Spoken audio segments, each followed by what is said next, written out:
Welcome everyone to the NoDQ.com live recap of Friday Night Smackdown for August 22nd, 2025. Although it is the afternoon as I record this live stream because SmackDown aired in Dublin, Ireland, live for users on Netflix internationally, not in the US. If you live in the US, you had to wait until tonight or use a VPN. By the way, NordVPN, there's a way to watch SmackDown internationally on Netflix, watch it in the US, NordVPN, or any VPN for that matter.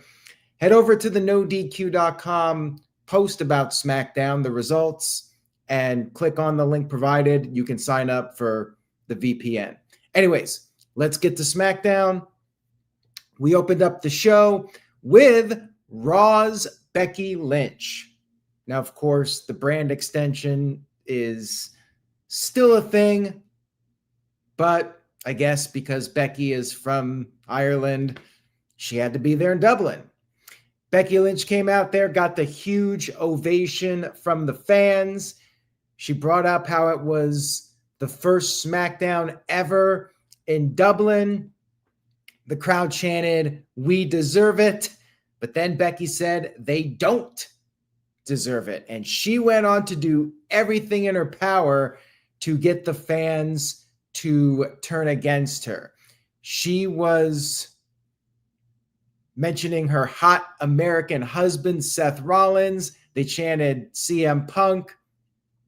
She said she is Dublin's hero. They were telling her to shut the F up. Chants were being censored. She was interrupted by the SmackDown Women's Champion, Tiffany Stratton. Tiffany wanted to know why Becky was on SmackDown. She told Becky to leave the ring. Then Nia Jax showed up. She attacked Tiffany. Becky joined in on the assault. Jade Cargill ran out there to make the save for her SummerSlam opponent. Nick Aldis then showed up, the general manager, and he announced a tag team match for the main event. Overall, the segment was good. I did like Becky's performance here. She really tried her best, and it did work to get the fans to boo her and turn against her. They set up the tag team match main event, and it is what it is as far as Becky being on the show. Crowd was red hot. They were even chanting, "We want Lyra." Man, they need Lyra in the PLE match at an international show if they want her to get a good reaction, just saying. But yeah, solid segment to kick off SmackDown in Dublin. Backstage, we had Fraxium warning Carmelo Hayes about The Miz. Carmelo, though, was defending his tag team partner, and as these teams were talking, we had Dexter Lumis and Joe Gacy, the tag team champions, lurking mysteriously in the background. Our first match of the show was Miz and Carmelo against Chris Sabin and Alex Shelley, the Motor City Machine Guns. The crowd loved Miz. Miz got a big babyface reaction from the fans in Ireland. They wanted him tagged in. Carmelo would tag himself in. Miz eventually got in there, but then Motor City Machine Guns built up some momentum, and they were chanting TNA for the Machine Guns. Miz, however, was able to avoid the skull and bones. And even though Miz and Carmelo had some miscommunication, they got back on track. Carmelo hit Sabin with the first 48, aka the code breaker. And then Miz capitalized, stole the pin from his tag team partner, but Carmelo was fine with it. A win is a win. Miz and Melo pick up the win. Melo Don't Miz, successful. And then they advance to another tag match next week for potential opportunity at the tag team titles. And we'll talk about that other match in just a little bit. Now, as far as Motor City Machine Guns losing. I was talking to Matthew about this on Facebook. It feels like they're on their way down the card. They came in last year. They had their hot start, and now they're starting to be used to put over other teams. And I figured this was inevitable. These guys are in their mid-40s now. WWE is going to be focusing on younger teams, even though you got the Miz on one team there. It just what I expected to happen with them, that they would get their push, but then they would be moved down the card and kind of be there to enhance the other talents. And I think that's where things are for the Motor City Machine Guns at this point. And just the fact that they're getting TV time is good for them. Maybe they'll be drafted to Raw, get another year in, and then maybe transition to producers. I could see something like that happening. Backstage, we had Sami Zayn congratulating Jimmy Uso on Naomi's pregnancy, but then the bastard MFTs came in and Solo suggested that they name the baby after him, but Jimmy was like, no yeet. That was a hard no from Jimmy Uso. We then had Charlotte Flair going up against Piper Niven. Alexa Bliss was not there. Charlotte was all by herself. Chelsea Green, though, was out there.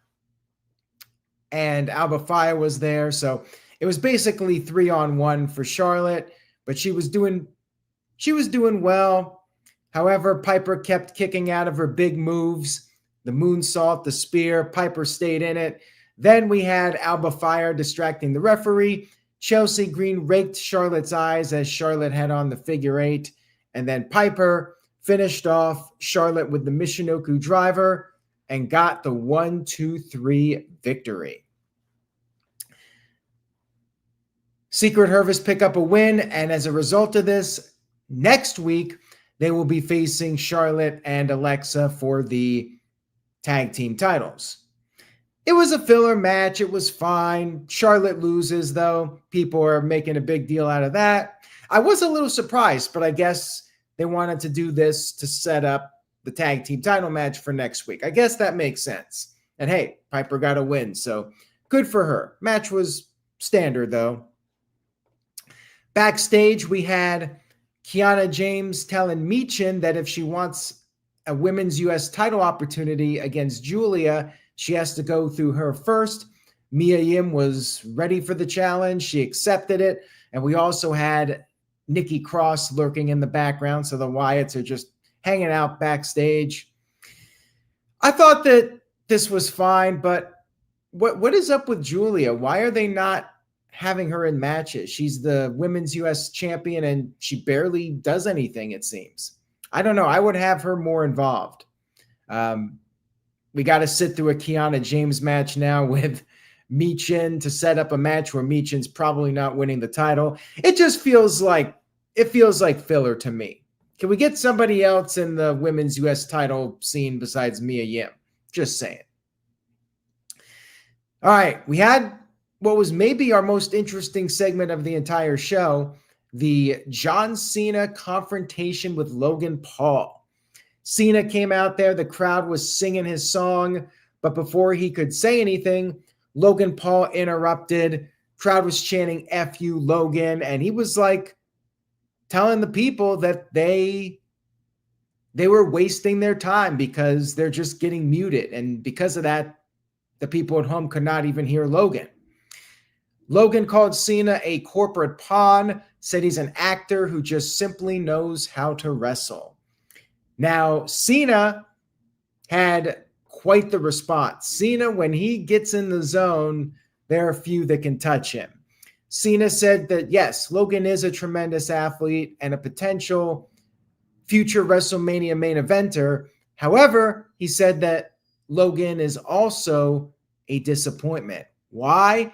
Because according to Cena, Logan is just using WWE as a branding opportunity. And while he was saying this, Cena went outside and knocked over Logan Paul's prime bottle setup that's out there for every show.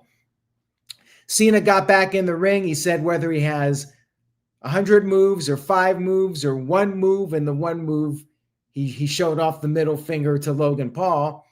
Cena said it doesn't matter how many moves he has. He is the guy that's been there for 23 years and counting, while Logan Paul, he's only done 23 matches. And Cena said the crowd can see through Logan's BS. He called Logan a parasite. He started saying that Logan was taking the spot from another wrestler that could have faced Cena. Cena brought up all these names like Dominic Mysterio and AJ Styles, and the place came unglued for AJ. They were chanting AJ Styles, and Cena said that Logan understands hustle but knows nothing about loyalty and respect.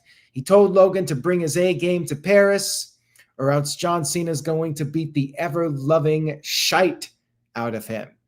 And the second segment concluded with Cena laying out Logan Paul after Logan Paul attempted a cheap shot. Cena countered him, delivered the AA, and John Cena stood tall to end the segment. Now, we do have one more show before Clash in Paris. It did not change my prediction for the match, and we'll get to that soon. Although there was a little something at the end here, so stay tuned. Because backstage, Drew McIntyre was trying to give a pep talk to Logan. He said that Logan seemed scared of John Cena, and McIntyre told Logan that he needs to make things right and do whatever it takes to get one over on John Cena. More on that in just a little bit. It basically set up the end of the show. We also had backstage segments with Jade Cargill and Tiffany Stratton. Could they coexist? And then Becky Lynch and Nia Jax. Could they coexist? But before we got to that, we had the Street Profits going up against JC Mateo and Tonga Loa.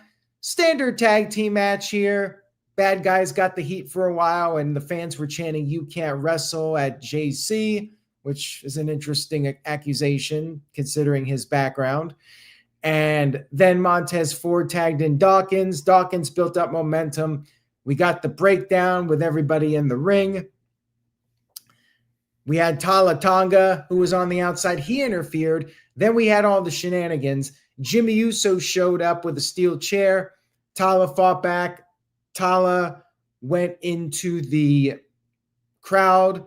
And then Sami Zayn showed up. He knocked Solo off the announce desk, finished him off with the haluva kick. And then in the ring, the Street Profits capitalized and pinned JC to get the 1-2-3 victory.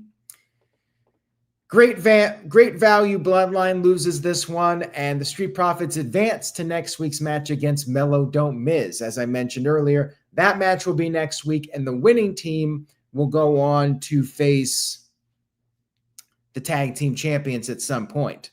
And they also announced Solo Sikoa versus Sami Zayn for the U.S. title on next week's SmackDown and Lyon, France. That's going to be a fun show with that crowd. I mean, Ireland was hot, but Lyon, France is legendary. And it should be one for the ages next week. We had what was supposed to be Aleister Black versus R-Truth, but R-Truth was not there. He was on the big screen. He said that he accidentally flew to Dublin, Georgia, instead of Dublin, Ireland. But he had a replacement, Damian Priest. However, there was no match. They just brawled. Damian Priest and Aleister Black fought around ringside. Security tried to break them up, and we got the very much overdone pull-apart brawl. Nah, but, just something to get these guys on TV. Not a fan of the pull-apart brawls, but it is what it is. We then had Drew McIntyre come into the ring, and he questioned why there was no medical update on Cody Rhodes. Here's why.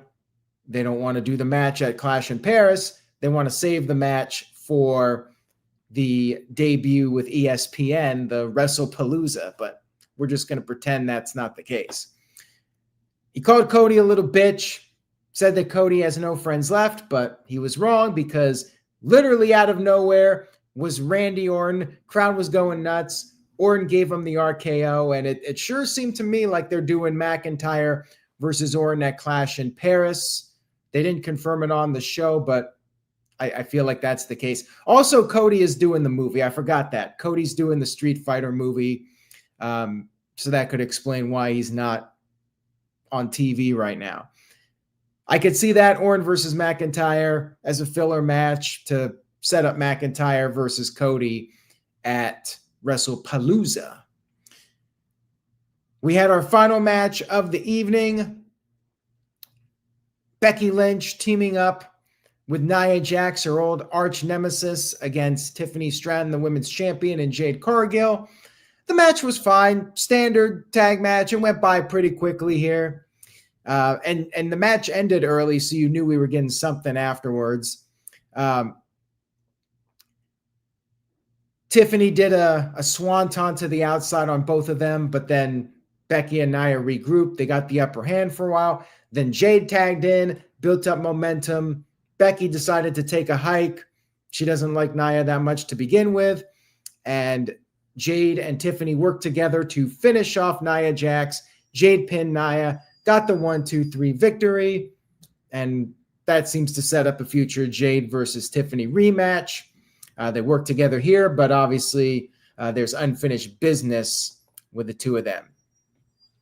And then we had our final segment. John Cena, I mean, this was so obvious something was going to happen here to Cena. I mean, come on. Cena's walking back there. Nick Aldis tells him he just heard from Brock Lesnar. And then wham! Logan Paul knocks him out, knocks out John Cena, that is, and runs away. And that's the end of SmackDown. Kind of felt like Dynamite the other week when MJF just threw Adam Page into the parked car, and that was the end of the show. It felt a little light. I thought Logan was going to do something crazy to John Cena, like try to run him over or something. But yeah, he just punches him and runs away, and that's that. I don't know. Kind of a lame ending, in my opinion. And furthermore, you bring up Brock Lesnar, and I'm just thinking, well, I kind of want to see Brock Lesnar and John Cena. I don't really want to see Logan Paul and John Cena. Like, let's just get to the Brock match. That's the interesting one.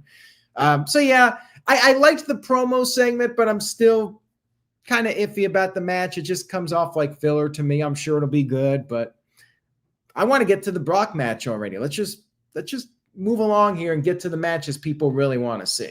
Just saying. And the fact that Cena even brought that up, saying that Logan's taken the spot from more deserving people, like, yeah, you're telling us this. You're admitting it on live TV that you're giving us a filler match. It's kind of ridiculous, if you ask me. All in all, I will say this about SmackDown. The crowd was hot, and that brought it up.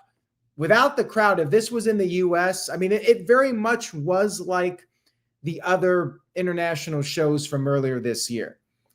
The crowd brought it up. If you're going to watch SmackDown, you'll watch it for the crowd, watch it for the energy. It was fun. They brought a good atmosphere to it. Beyond that, it was very average.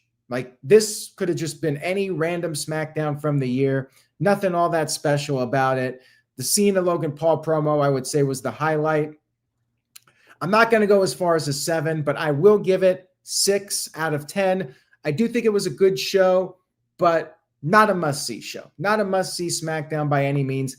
Average show with a better-than-average crowd is how I would sum up SmackDown this week from Dublin, Ireland. I just wish they would give the international fans like top-tier shows, like put on some big marquee matches and segments that are very memorable, and they don't do it. These international shows feel kind of like afterthoughts, despite the hot crowds.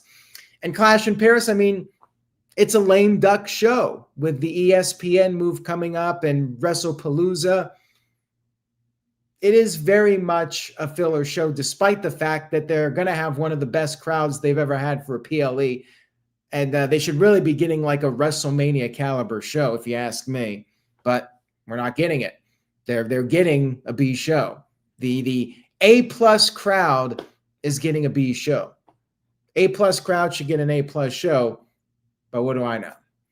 Anyways, thank you guys for watching. I hope you enjoyed the stream. If you did, please give this video a thumbs up on the No DQ YouTube channel. Stay tuned to NoDQ.com. You can check out the full results with some video clips over at NoDQ.com. And there's also a link on there to sign up for VPN, and you can watch these shows on Netflix internationally, watch the international feeds, and also watch shows on Netflix once the move to ESPN is done. If you don't want to spend the money on ESPN, it would be cheaper to buy the VPN. Take care, everybody. Have a great weekend. I'll be back for the Forbidden Door recap. And of course, NoDQ.com will have live coverage. Say yes to NoDQ.com, and I will see you all next time.